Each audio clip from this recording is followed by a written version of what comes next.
नमस्कार विद्यार्थी मित्रांनो, स्वागत आहे तुमचं गणित शिकूया यूट्यूब चॅनलमध्ये. विद्यार्थी मित्रांनो, आपण इयत्ता 10वी गणित भाग 2 यामधील प्रकरण 7 महत्त्व मापन याचा अभ्यास करत आहोत. त्यामध्ये इथे विचार करूया, यामध्ये जो प्रश्न विचारलेला आहे त्या संदर्भात आज आपण अभ्यास करणार आहोत. चला तर मग आजच्या व्हिडिओला आपण सुरुवात करूया. आता इथे बघा, विचार करूयामध्ये शेजारील आकृती म्हणजे आकृती 7.3 मध्ये दाखवल्याप्रमाणे एका वृत्तचित्तीच्या आत एक गोल आहे. गोल वृत्तचित्तीच्या तळाला वरच्या पृष्ठभागाला आणि वक्र पृष्ठफळाला स्पर्श करतो. वृत्तचित्तीच्या तळाची त्रिज्या r असेल तर पहिलं आहे गोलाची त्रिज्या आणि वृत्तचित्तीची त्रिज्या यांचे गुणोत्तर काय आहे. त्याचं उत्तर इथे बघा, गोलाची आणि वृत्तचित्तीची त्रिज्या समान म्हणजे r. याचे गुणोत्तर काढण्यासाठी पुढील सूत्र लिहू.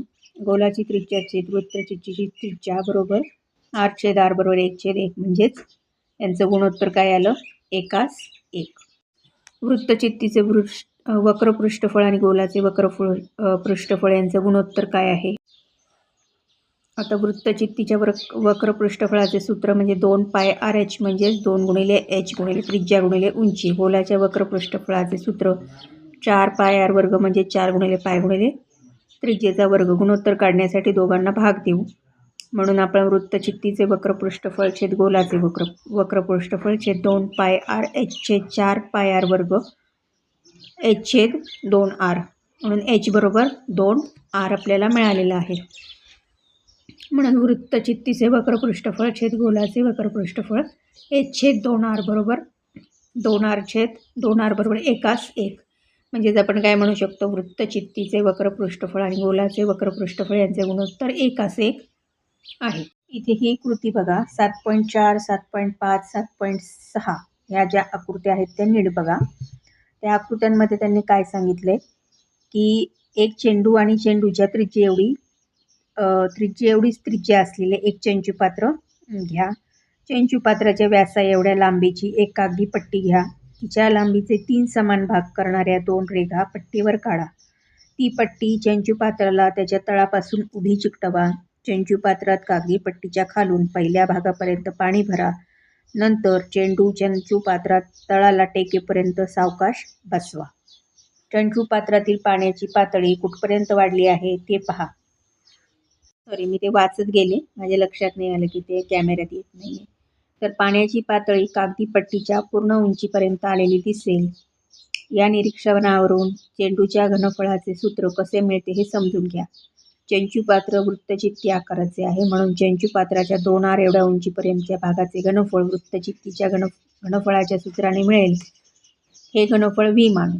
म्हणून v बरोबर पाय गुणिले r वर्ग गुणिले 2r बरोबर 2πrचा घन.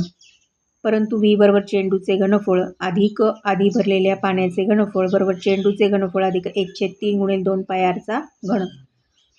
म्हणून चेंडूचे घनफळ बरोबर v वजा 1/3 गुणिले 2πr घन. म्हणून 2πr घन वजा 2/3 πrचा घन. म्हणून 6πrचा घन वजा 2πrचा घन छेद 3 म्हणून 4πr घन छेद 3. म्हणून गोलाच्या घनफळाचे सूत्र v बरोबर 4/3 πr घन असे मिळते. या सूत्राचा उपयोग करून आकृती 7.3च्या संदर्भातील प्रश्न क्रमांक 3चे उत्तर आता तुम्ही काढू शकाल. इथे बघा, प्रश्न क्रमांक 3 काय आहे, वृत्तचित्तीचे घनफळ आणि गोलाचे घनफळ यांचे गुणोत्तर काय आहे. आता वृत्तचित्तीच्या घनफळाचे सूत्र πr वर्ग h म्हणजेच पाय गुणिले त्रिज्येचा वर्ग गुणिले उंची आणि गोलाच्या घनफळाचे सूत्र म्हणजे 4/3 πrचा घन म्हणजे 4/3 गुणिले पाय गुणिले त्रिज्येचा घन.